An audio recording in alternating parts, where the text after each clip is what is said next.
A teor do artigo 32, inciso 23, a linha A, do regime interno desta Casa, cabe a essa Comissão de Defesa dos Direitos das Pessoas com Deficiência examinar todas as matérias atinentes às pessoas com deficiência.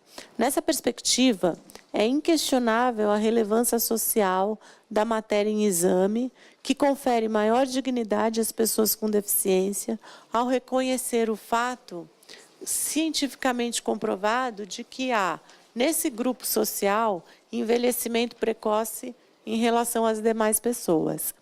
A proposta se alinha com os princípios da Convenção sobre os Direitos das Pessoas com Deficiência, norma de caráter constitucional que reconhece os direitos das pessoas com deficiência como direitos humanos. Superou-se com esse marco visão assistencialista que permeava o tratamento da pessoa com deficiência. Assim, é preciso analisar os impedimentos em conjunto com as restrições ambientais e sociais que impedem a plena participação da pessoa com deficiência. Nessa perspectiva, a justificação da proposta bem demonstra que fatores biológicos como razões genéticas e sobrecargas nos sistemas corporais, associados a condições sociais, como barreiras atitudinais, estão associados a um envelhecimento precoce das pessoas com deficiência. Assim, o autor da proposta demonstra, com base em estudos científicos, diversas evidências de antecipação do envelhecimento das pessoas com deficiência, como dentre outros. Quem vive 20 ou mais anos com uma deficiência geralmente apresenta problemas médicos, funcionais e psicossociais que não eram esperados anteriormente. Enquanto no envelhecimento típico, problemas funcionais e médicos graves ocorrem normalmente dos 70 aos 75, nas pessoas com deficiência ocorre 20 a 25 anos mais cedo. Problemas de saúde secundários são 3 a 4 vezes mais prováveis nas pessoas com deficiência. Em pessoas com síndrome de Down, o envelhecimento traz consigo alterações imunológicas, neoplasias em faixas etárias precoces, diminuição da capacidade cognitiva, depressão, distúrbios psiquiátricos, mal de Alzheimer, que pode se manifestar por volta dos 45 anos de idade. Em suma, as limitações típicas do envelhecimento aparecem antes nas pessoas com deficiência. Além disso, o envelhecimento impõe obstáculos superiores às pessoas com deficiência em relação às demais. De acordo com a Organização Mundial de Saúde, por exemplo, os problemas de mobilidade devido à poliomielite na infância podem ser agravados de forma significativa em uma fase mais posterior. O projeto de lei em exame ameniza as restrições ambientais e sociais que impedem a plena participação da pessoa com deficiência, proporcionando melhoria nos padrões de vida que, em última instância, reduzem as possibilidades de agravamento das limitações. Nesse sentido, por exemplo, a Organização Mundial de Saúde constatou declínio nas deficiências entre americanos de idade mais avançada, entre 82 e 99, em decorrência, 1982 e 1999, em decorrência provavelmente de aumento dos níveis de instrução, melhoria dos padrões de vida e saúde em SIC na primeira idade.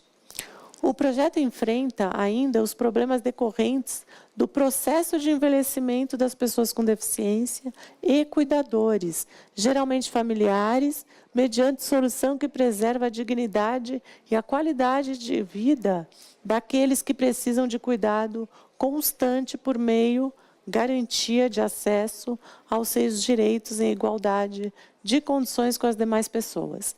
No parecer apresentado pela deputada Carmen Zanotto, na Comissão de Seguridade Social e Família, estão sintetizadas importantes opiniões de especialistas na temática da deficiência. Vale transcrever. Foi realizada audiência pública conjunta por essa Comissão de Seguridade Social e Família e pela Comissão de Defesa dos Direitos das Pessoas com Deficiência. Na ocasião, os especialistas foram unânimes em considerar muito justa a fixação legal de uma idade, a menor, para que a pessoa com deficiência possa ser considerada idosa e, consequentemente, tenha acesso às políticas públicas de prevenção, recuperação, proteção, inserção e promoção social das pessoas com 60 anos ou mais, segmento populacional que cresce de maneira vertiginosa. Em síntese, levando-se em consideração os aspectos orgânicos e as desvantagens experimentadas pelas pessoas com deficiência ao longo da vida, resultantes de discriminação, dificuldade de exercício de direitos fundamentais e de participação na vida comunitária, defendeu-se a redução da idade para que a pessoa com deficiência venha a ser considerada idosa. No entanto, conforme relatado em voto subscrito por essa relatora na Comissão de Seguridade Social e Família, há diferenciações na forma como o envelhecimento precoce atinge os variados tipos de deficiência, o que exige, abre aspas, a adoção de apoios a estratégias diferenciadas que possibilitem a criação de condições socioambientais favoráveis para que as pessoas com deficiência vivenciem o envelhecimento de forma mais saudável possível, pela diminuição do risco do desenvolvimento de doenças, inclusive daquelas relacionadas à deficiência, pela preservação de funções físicas, intelectuais e psicossociais, enfim, pela garantia do usufruto de seus direitos de cidadania e sua efetiva participação social. Fecha aspas. Assim, acata-se o substitutivo aprovado pela Comissão de Seguridade Social e Família, que considera idosa a pessoa com deficiência com 50 anos ou mais, sem prejuízo de possível redução da idade, mediante avaliação biopsicossocial multidisciplinar da deficiência. Isto posto, votamos pela aprovação do projeto de lei número 1118, de 2011, na forma do substitutivo aprovado pela Comissão de Seguridade Social e Família.